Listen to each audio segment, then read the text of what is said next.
You've said it 1,000 times. I'll be there in a jiffy. Just grabbing my keys, back in a jiffy. It's the perfect, friendly little word for right away, in a flash, instantly. But what if I told you that word isn't just slang? That in some of the most precise labs and powerful computers on Earth, a jiffy is a very, very real unit of time. And here's the kicker. Depending on who you ask, it's either 33 trillionths of a second or about 600 million times longer than that. Same word, two completely different worlds. So how did a word that sounds like it belongs in a nursery rhyme end up on a physicist's stopwatch? And why isn't there just one official jiffy? Who started this? And how did we end up with 3 different clocks all ticking away with the exact same name?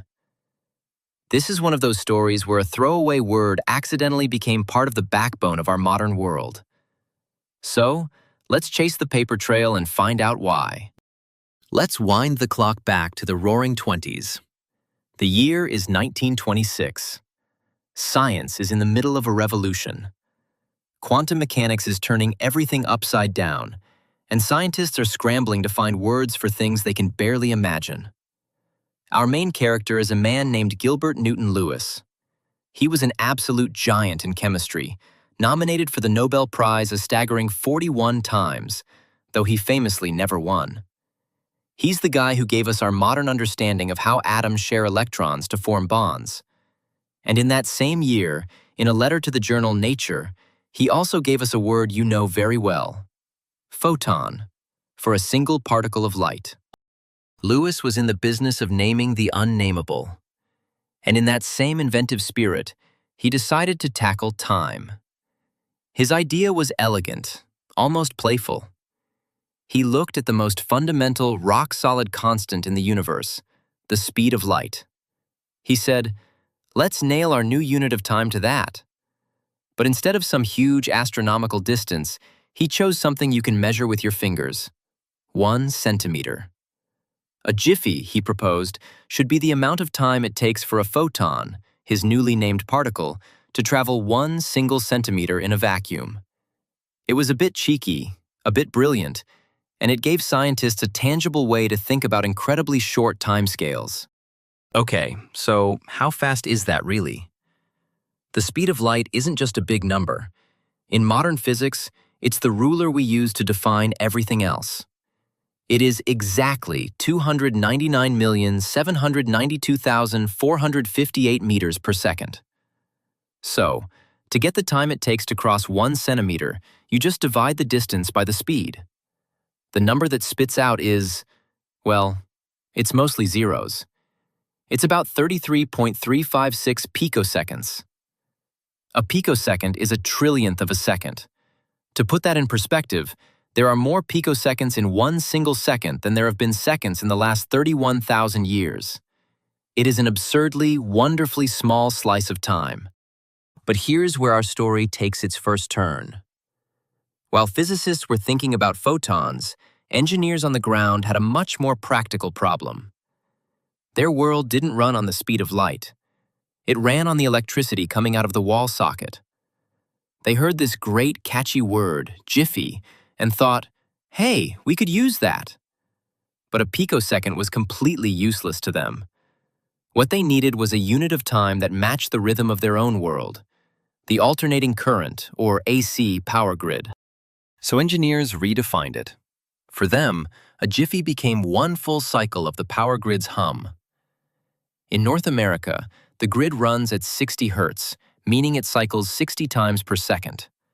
So 1 jiffy is 1/60th of a second, or about 16.7 milliseconds. In Europe and much of the world, it's 50 hertz, making a jiffy a nice, clean 1/50th of a second, or 20 milliseconds. This was incredibly handy. Early lab equipment, strobes, even TVs often used the mains frequency as their master clock. So, an engineer in 1965 saying, "back in a jiffy," might have literally meant in 20 milliseconds. The word had forked. But its journey wasn't over. A few decades later, a new group of pioneers came along, building the first digital computers. They also needed a fundamental unit of time, a steady drumbeat to run their systems and schedule work. They looked at what the electronics folks were doing, and they borrowed the word again. Jiffy entered the world of software. In operating systems, a jiffy became the kernel timer tick, the heartbeat of the entire machine. In classic Unix systems, this tick was often set to 1/100th of a second, a 10-millisecond jiffy. Modern Linux is more flexible. A jiffy is defined as 1 divided by a setting called Hz. Depending on the system's purpose, Hz might be 100, 250, or 1,000. That means a Linux jiffy can be 10, 4, or even just 1 millisecond long. On old Windows machines, the default tick, their version of a jiffy, was about 15.6 milliseconds. Same word, different stopwatch, all tuned to the specific needs of the machine. Now here is where you've actually felt a jiffy, even if you didn't know the word for it. If you grew up playing games on a Commodore Amiga in Europe or Australia, your machine was synced to the PAL video standard, which refreshes the screen 50 times a second. So, for those developers, a jiffy was exactly 1/50th of a second. Every single frame that flashed on the screen was one jiffy. When your character jumped, the code would calculate their new position, one jiffy at a time. The entire universe of the game literally ticked forward in jiffies. If you were playing in North America or Japan on an NTSC system, it was even faster. 60 screen refreshes a second, meaning your game ran on jiffies that were 1/60th of a second long. This slight difference is the real reason why some classic games literally played faster or slower depending on what country you were in. Your nostalgia for that perfectly timed jump runs at 50 or 60 jiffies per second. So let's pull back and look at our 3 jiffies. We have the physicist's jiffy, clocking in at 33 picoseconds. We have the programmer's jiffy, which on a common system might be 4 milliseconds. And we have the engineer's jiffy, humming along at 20 milliseconds. The gap between the physicist's jiffy and the engineer's jiffy is a factor of about 600 million. To feel that, imagine one jiffy is a single blink of your eye.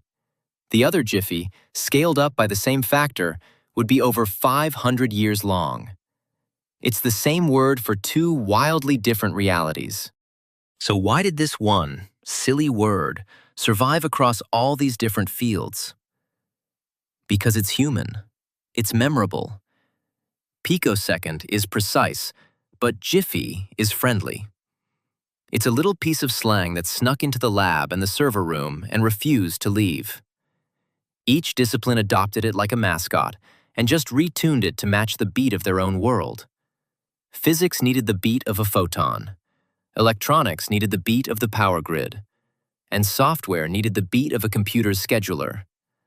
The word was just too good to give up. And these jiffies are still humming along in the background of your life. Your laptop's kernel may still bill CPU time in jiffies. Power tools and industrial strobes still sync to the mains cycle. And because the speed of light is now an exact defined constant, Gilbert Lewis's original jiffy is also exact. You can write it out to 9 decimal places with 0 guesswork. A little piece of slang, now as precise as anything in science. Now, just so you sound extra sharp at that dinner party, a jiffy is not an official SI unit. You won't find it in the master textbooks. It lives by convention, so context is everything. And the everyday slang word jiffy is actually much older than any of these scientific uses, with its true origins a bit of a mystery. The key is to keep the casual idea separate from the 3 very real, very measured definitions we've talked about today. So the next time someone says they'll be back in a jiffy, you get to smile, because you know the secret question. Which kind? Are we talking the quantum one, the computer one, or the kind that used to run my video games? And no matter how fast they are, you'll know that the story behind that little word is way, way bigger than the moment it describes. If you enjoy simple backstories hiding in plain sight, you are in the right place. Hit subscribe and drop a like if this one made you grin. We have a whole collection of everyday things with secret histories waiting for you. See you next time.